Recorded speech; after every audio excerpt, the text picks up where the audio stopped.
Where are the men and the women like Fanny Crosby that can enter into heaven and download the hymn from the throne room, and even after 1,000 years the hymn will still be fresh because those vibrations came from Zion? Where are those men? That era has come again, where men will connect to the string of the Spirit and find the frequency of God.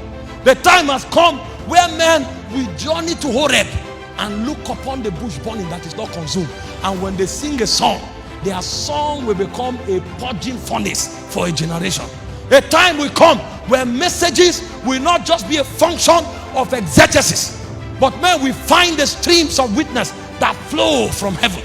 And when a man talks, his voice will become like an echo of eternity. When you hear him, you may not understand the exegesis, but you will know that these echoes, my spirit know them, because you have heard the voice of God even when you were sculpted in the studio of eternity. Our mingling with the world system must be truncated, because when we allow the world come into the church, we become blinded. And when we become blinded, another prince will be enthroned. He said, if our gospel be hid, it is hid to them that are lost. We can become blinded. Church is not just a place of fun. Church is a gate where legislations take place. The texture of a civilization is supposed to be defined from the church. We should define what happened in government. We should define what happens in the academics. We should define what happened in business. But we have lost scepters.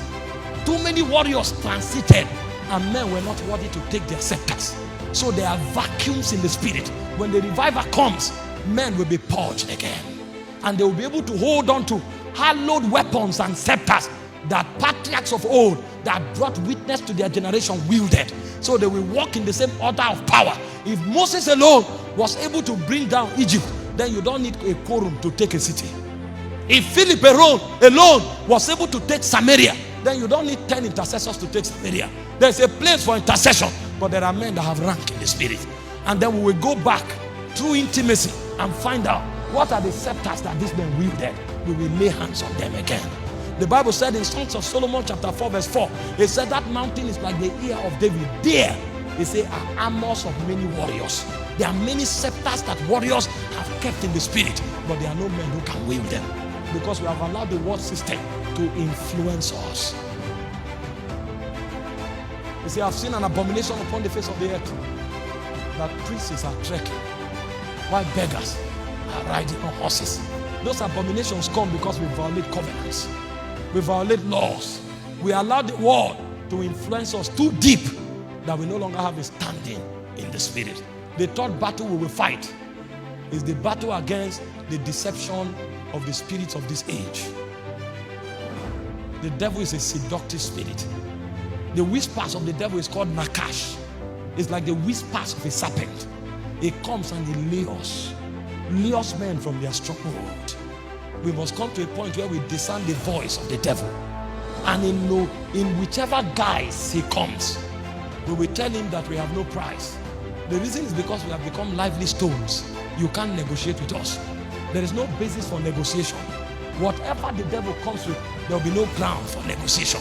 We have become stones that God himself erects in Zion as a witness. The battle of flesh, the battle of the world, and the battle against the princes of the age, we will win those battles.